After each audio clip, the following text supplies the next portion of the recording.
Welcome, thinkers and seekers of truth. Today, we embark on a journey into the depths of one of history's most provocative and contentious debates, Karl Marx's Jewish question. We will dissect his arguments, challenge his assumptions, and seek to uncover the philosophical underpinnings of his critique. But more importantly, we aim to offer a fresh perspective on this complex issue that resonates with the values of tolerance, understanding, and intellectual rigor. Karl Marx, a name synonymous with revolutionary thought, published On the Jewish Question in 1844. It was a critique of Bruno Bauer's views on Jewish emancipation. But Marx's essay was more than a simple response. It was a profound exploration of religion, society, and the nature of human emancipation. However, it has also been the subject of much controversy, often criticized for its perceived anti-Semitic undertones. Today we will delve into Marx's arguments with a critical eye, questioning not only their validity, but also their moral and philosophical implications. To understand Marx's Jewish question, we must first grasp the historical context in which it was written. The 19th century was a time of great social and political upheaval in Europe. The Jewish community, often marginalized and oppressed, sought emancipation and equal rights. Bruno Bauer, a contemporary of Marx, argued that Jews could only achieve political emancipation by relinquishing their religious identity. Marx's response to Bauer was complex, blending elements of political theory, philosophy, and his burgeoning critique of capitalism. Marx agreed with Bauer that true emancipation required the abolition of religion, but he took the argument further. For Marx, the Jewish question was not just about Jews, it was about the broader human condition under capitalism. He argued that the root of social oppression was economic, not religious, and that true freedom could only be achieved through the overthrow of capitalist structures. Marx's essay is grounded in his critique of religion, which he famously described as the opium of the people.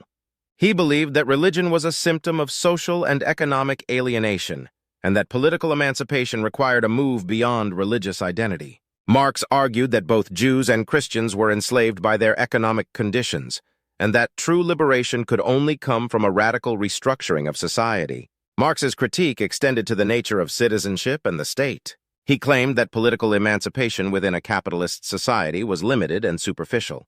For Marx, the real issue was not the emancipation of Jews as a religious group, but the emancipation of humanity from economic exploitation. This perspective was revolutionary, but it also raised ethical and philosophical questions about identity, culture, and the role of religion in public life. Marx's reduction of the Jewish question to an economic problem has been criticized for its insensitivity to the unique historical and cultural experiences of Jewish people.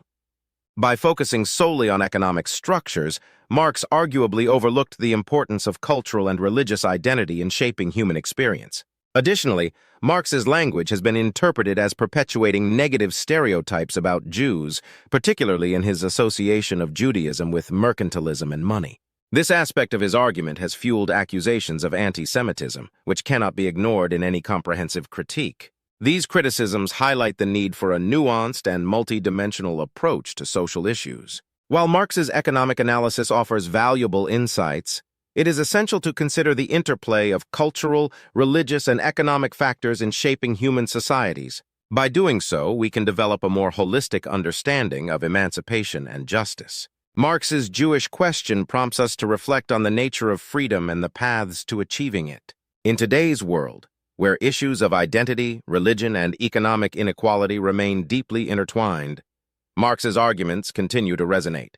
However, they also challenge us to think critically about the limitations of economic determinism and the importance of cultural and religious pluralism in a just society. True emancipation, it seems, requires more than just economic change. It demands a commitment to recognizing and valuing the diverse identities and experiences that make up our shared humanity. In this sense, the Jewish question remains a vital question for our times, urging us to strive for a world where freedom and dignity are accessible to all. At the heart of Marx's critique lies his theory of economic determinism, the idea that economic relationships are the foundation upon which all other social and political arrangements are built. This theory is compelling in its simplicity, but problematic in its reductionism. Let's break this down. According to Marx, the economic base, comprising the forces and relations of production, shapes the superstructure, which includes culture, politics, and religion. Thus, in Marx's view, Addressing economic exploitation is paramount for achieving true societal change. However, critics argue that this perspective minimizes the autonomy of cultural and religious factors. Marx famously referred to religion as the opium of the people, a tool used to maintain the status quo by providing an illusory sense of comfort. Yet religion also serves as a source of identity, community, and moral guidance. By dismissing the role of religion, Marx's argument risks alienating those for whom faith is an integral part of their lives. Religion has historically been a force for both oppression and liberation. While it can be used to justify social hierarchies, it has also inspired movements for justice and equality. Any critique of religion must acknowledge its dual role. To fully understand the implications of Marx's Jewish question, we must consider the specific historical experiences of Jews in 19th century Europe. Jews faced pervasive discrimination, exclusion, and violence. Their quest for emancipation was not merely a political or economic issue, but also a deeply personal struggle for dignity and acceptance. Marx's analysis, by focusing predominantly on economic factors, may have inadvertently marginalized these personal and cultural dimensions. A more comprehensive approach would consider the interplay of economic, social, and cultural forces in shaping the Jewish experience. Marx's ideas have left an indelible mark on political thought and social movements. His critique of capitalism resonates in contemporary debates about economic inequality and social justice. Yet his views on the Jewish question remind us of the complexities and limitations of his theories. Today's challenges require a multifaceted approach that integrates economic analysis with a deep appreciation of cultural and religious diversity.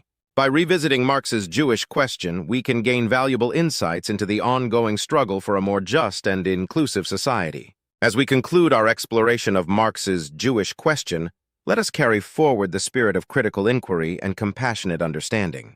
By examining the past with a critical eye, we can uncover insights that guide us toward a more just and inclusive future. Thank you for joining us on this journey through history and philosophy. Don't forget to like, share, and subscribe for more thought-provoking content. Until next time, keep questioning, keep learning, and keep striving for a better world.